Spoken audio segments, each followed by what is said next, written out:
पेश है हिंदी जबान में अपडेट। कश्मीर विवाद का समाधान केवल राष्ट्रसंघ के संबद्ध प्रस्तावों द्वारा ही संभव है।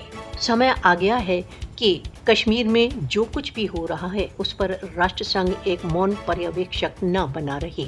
राष्ट्रसंघ के लिए यह कश्मीर को मोदी शासन के आतंक से बचाने के लिए सक्रिय हो जाने का समय है।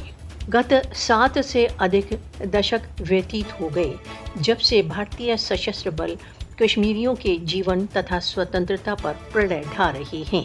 10 लाख से अधिक सशस्त्र बलों की तैनाती के कारण भारत द्वारा अवैध रूप से अधिकृत जम्मू कश्मीर में संसार का सबसे अधिक सैन्यीकृत क्षेत्र बन चुका है।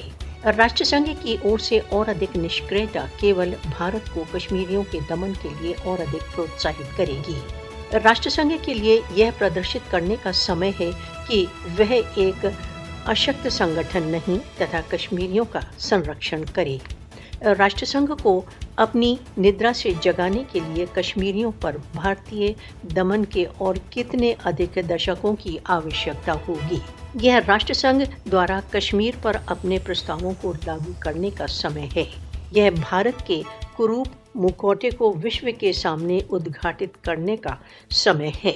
दक्षिण एशिया में शांति राष्ट्रसंघ के प्रस्तावों के अनुसार कश्मीर विवाद के समाधान के बिना एक स्वप्न ही रहेगा।